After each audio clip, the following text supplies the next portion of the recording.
A'udzu billahi minasyaitonir rajim. Bismillahirrahmanirrahim.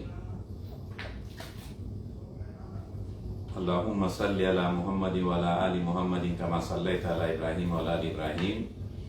Wa barik ala Muhammadin wa ala ali Muhammadin kama barakta ala Ibrahim wa ala ali Ibrahim fil alamin innaka Hamidum Majid. Rabbi shrah li sadri wa yassir li amri wahlul 'uqdatam min lisani yafqahu qawli. Allahumma la sa'aba illa ma ja'altahu sa'aban wa la sahlan illa ma ja'altahu sahlan wa anta in syi'ta ya rabbal alamin la ja'alta as-sa'aba sahlan wa nas'aluka Allahumma an taj'ala kulla sa'abin sahlan alaina bi rahmatika ya arhamar rahimin innaka ala kulli shay'in qadir. Hande toɓɓere nde yewteten nden fi mum ko al adabu ma Allahi azza wa jalla. Needi ndi duwaɗa joganade ndin Allah taguɗo ma on, honno neɗitorantoɗa Allah, honno wondirta e Allah, ko honno duwaɗa wondirde e Allah.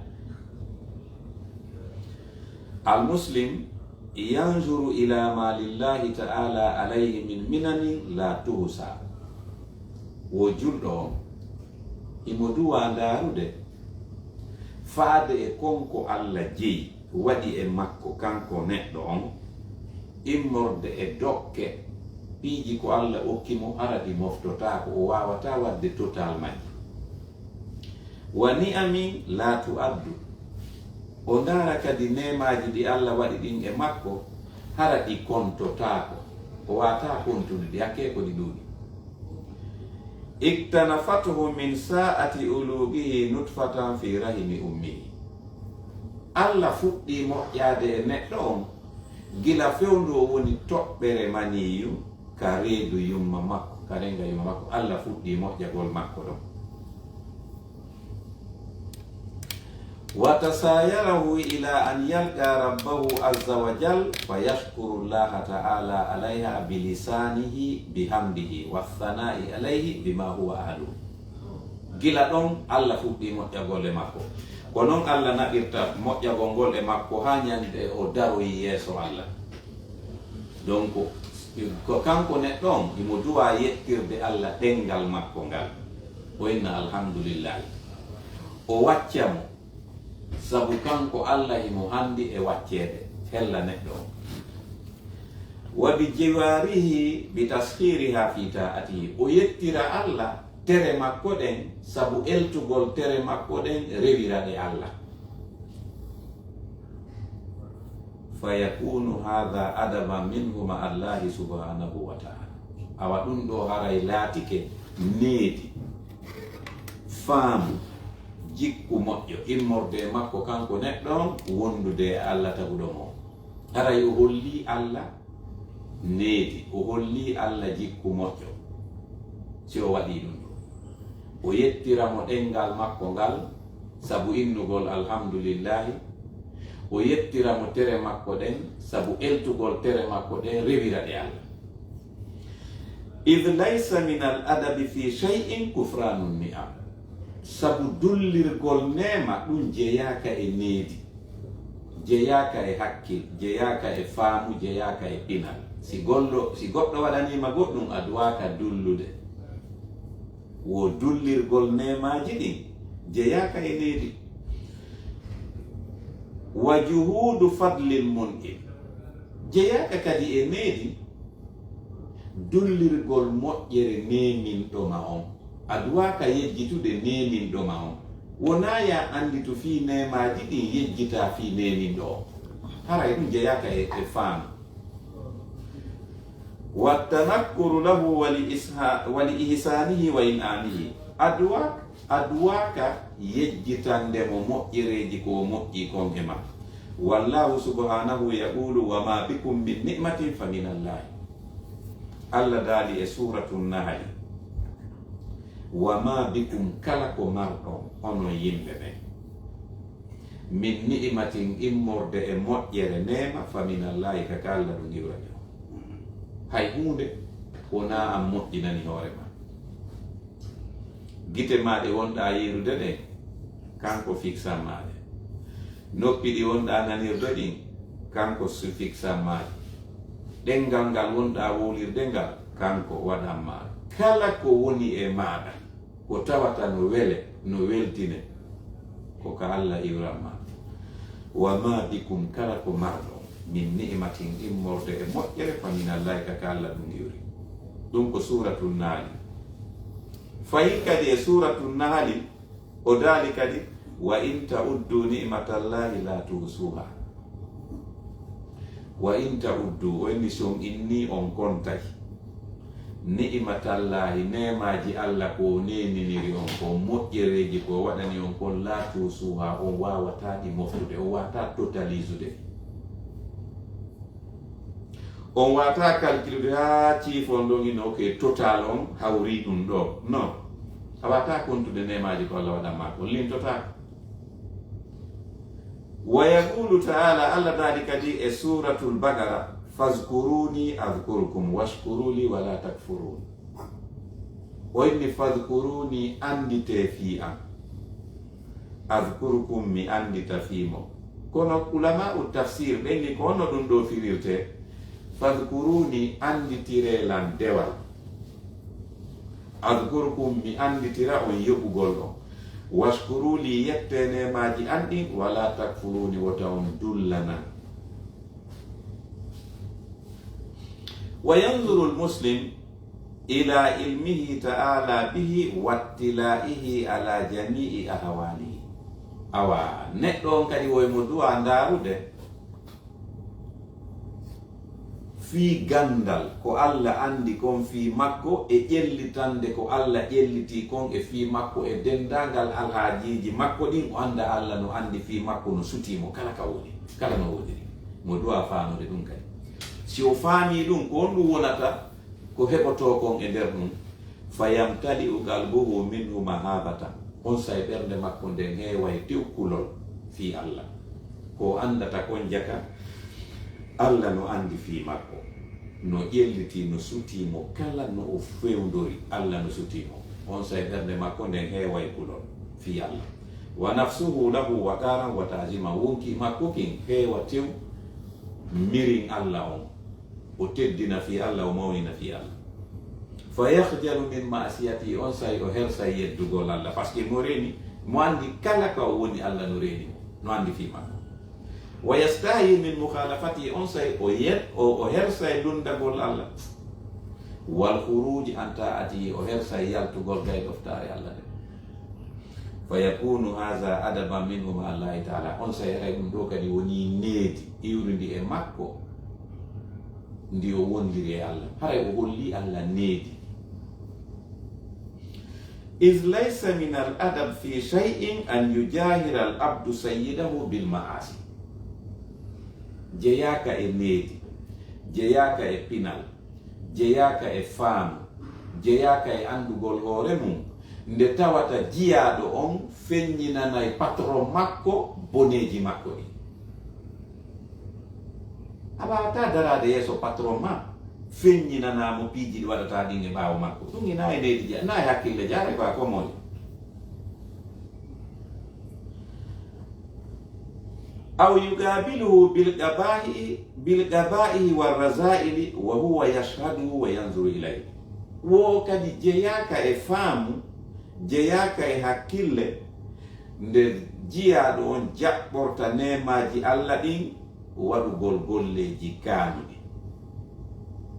kanko o waɗane ko foti, an waɗanamo ko kaani, hara kadi ɗandiremo sutima.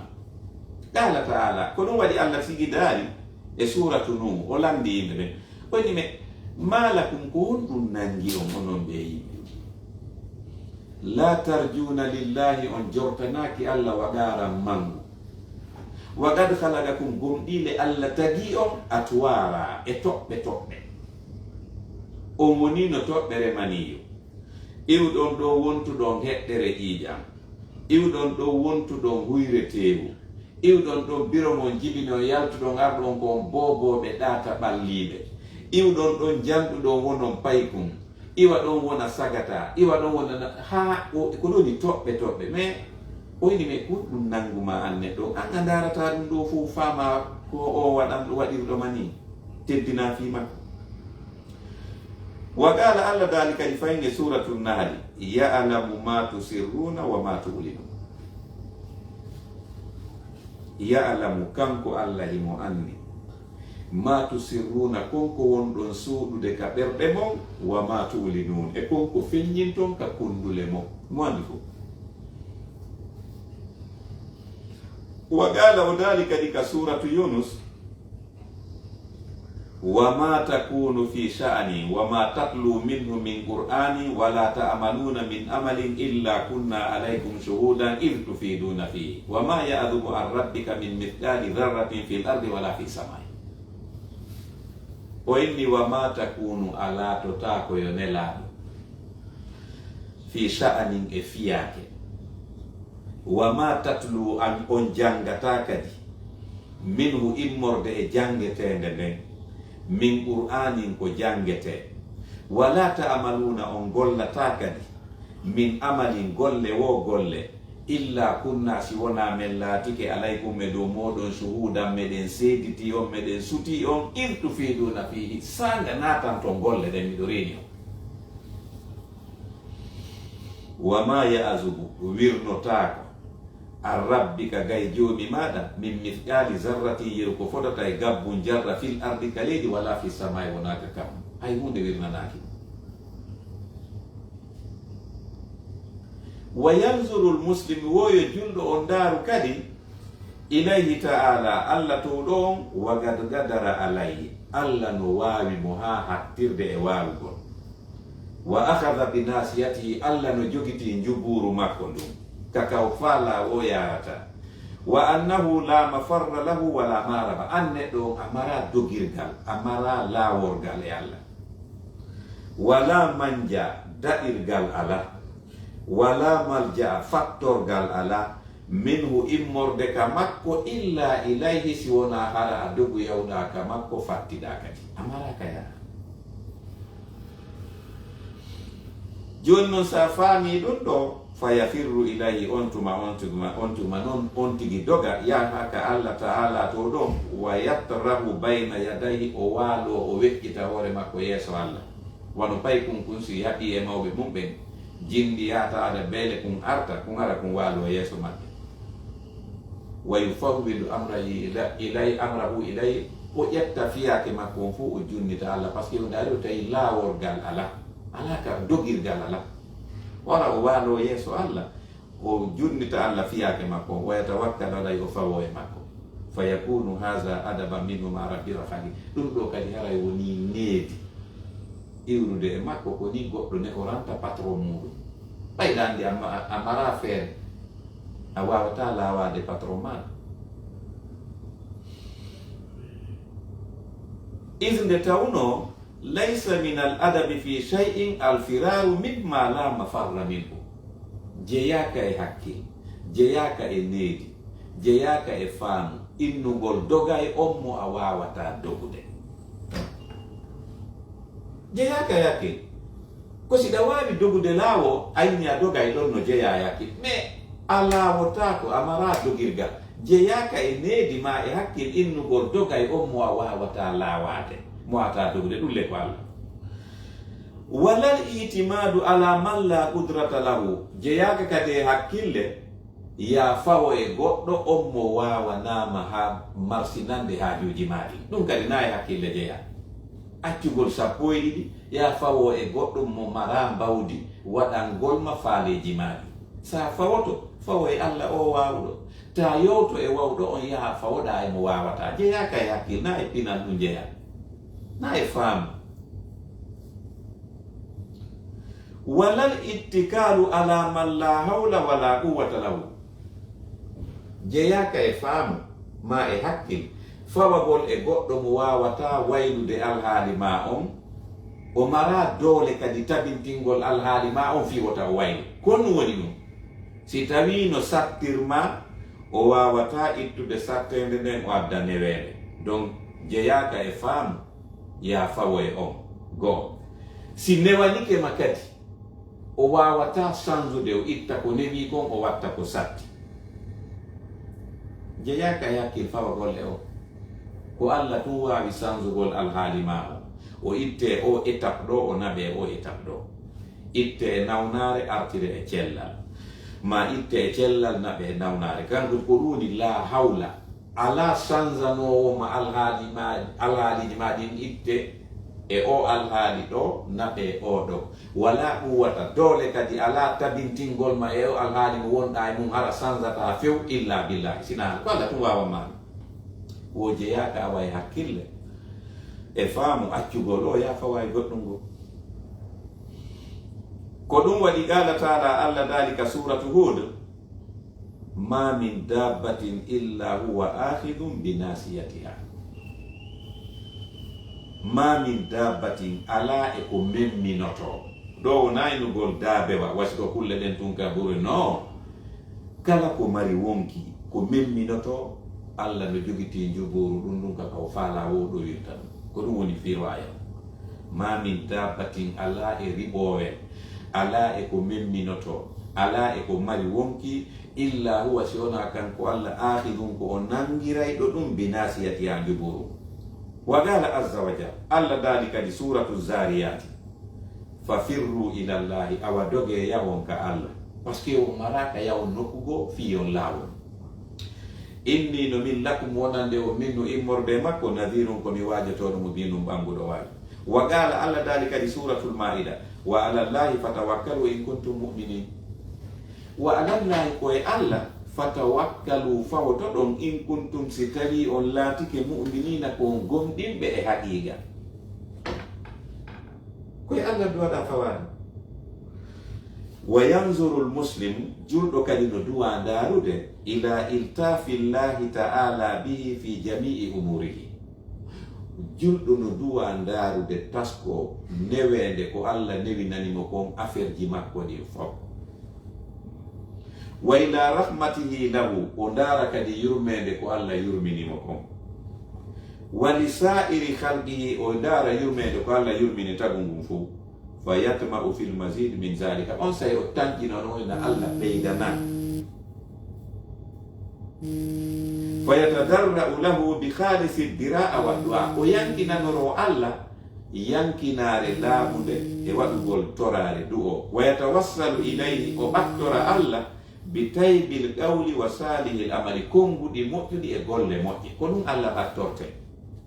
Fa yakunu haza, ɗum ɗo laato adaban needi minhu immorde makko ma Allah e wondude Allah mawlahu, patron makko, kohojo makko. Inde tawno laysa min al adabi, jeyaka e needi fi shay'in, hay e hunde al ya'su min al mazid min rahmatin wasi'at kulla shay'in. Jeyaka e hakkille taƴagol ɓeydanede immorde e jogiiɗo yurmede, nde mo yurmede mum yaajani piiji ɗin fof ka aduna ɗo. Yurmede makko nden no ɓuri piiji ɗin fof ka aduna ɗo ɗen. Jeyaka e hakkille ya taƴo ina aɗen taƴike kañum, non. Ko duwaɗa taƴade ko si tawi o mo wonɗa fewtude ko jogii kon koko fanɗi, mais o mo wonɗa fewtude ko jogii kon lannata. Donc jeyaka e hakkille ya taƴa. Walal qanut min ihsani qad ammal bahaya,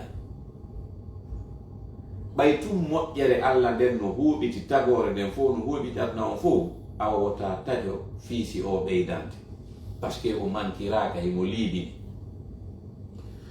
Wa altafin qad intamajat al wujud, newende makko nden no yuɓɓidiri aduna on fof. Qala taala, Allah daali wa rahmati, yurmede anden wasi'at no yaajani kulla shay'in, kala hunde. O aya ɗo ko suratul Araf, o ɗo yonima wondema modi wota taƴo, par ce que yurmede makko nden no yaaja no ɓuri aduna o yaajude. Wa qala, Allah daali kadi suratu Shura, Allahu latifum bi ibadihi, o inni Allahu Allah latifum ko newaniɗo bi ibadihi jeyaɓe makko ɓe. Wa qala, o daali kadi e suratu Yusuf, wala tayasu, wota on taƴo min rawhillahi, immorde yurmede Allah de. Wa qala, o daali kadi e suratu Zumar, la taknatu, wota on taƴo min rahmatillah, immorde yurmede Allah de. Ɗeɗo ayaji ɗiɗi ko gotum. Wa yanzuru lmuslim ila shiddati batshi rabbihi, julɗo kadi no duwa darude doole Allah ɗen, nangal makko ngal no ngal tiiɗiri noon, so nangi goɗɗo wayla quwwati intiqami o dara kadi dole makko den fi lettugol o yedduɗomo, wayla sur'ati hisabihi fayattaqihi bidati o dara kadi no Allah yawirta non nangugol goɗɗo ñawamo o hula, o duwa darde ɗum o hula Allah. Wa yatawaqqahu bi adami ma'siyatihi o huliramo sabu wasugol lundagol mo, wasugol yeddugol mo. Fayakunu haza adaban minhu ma Allah, ɗum ɗo kadi wona needi immorde makko wondude e Allah. Isnde tawno laysa min al adabi inda zawi al albab an yata'arrada bil ma'siya wa zulm al abdu daifu al ajiz lirabbil aziz al qadir. Jeyaka e needi, jeyaka e margol hakkille nde adde weeɗitanta geddi e tooñe, aaden jo annduɗo himo lo'i hattirde e lo'ugol, jeyaka e hakkil ka on ɗaɓɓitata aaden jo dolnuɗo hattirde e dolnugol. Ɗum wona e hakkil jeya. Hiɗa anndi no fotata noon yoɓe ya fottuɗo e Mike Tyson yennama, ɗum ara mala hakkille par ce que ɗanndi an tigi si Mike Tyson nangima o helete. Donc aaden jo ɓayiɗa anndi tun hiɗa lo'i hattirde e lo'ugol, hay hunde heƴata e ma antaga ɗon, jeyaka e hakkille ya yeddu Allah o jogiiɗo doole de mara hattirde. Na e hakkille ɗum jeya, tiinagol ɓurɗo ɗum, par ce que si yimɓe fotata ɓe gerdata.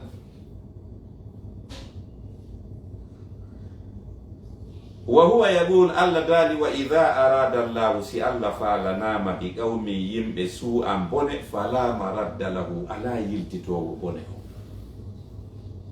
Wa ma lahum, alanaɓe kadi min dunihi ko wori Allah min waali jaatigijo gomo no danda ɓe mala kadi. Donc si goɗɗo no wawma siga nde wawande ɗo, jeyaka e hakkille kadi nde yeddata on. Wa yaqulu, Allah daali aya go suratul buruj, inna batsha rabbika la shadid. O inni inna batsha rabbika, no nangal joni magal la shadid, pellet ko tinugal. Wa yaqulu, dalika di suratu Ali Imran, wallahu azizun dhuntiqam. Wallahu Allah azizun ko dolnuɗo dhuntiqamin jollette. Haray ko ɗo wonten darade hande kadi sallah jaɓin.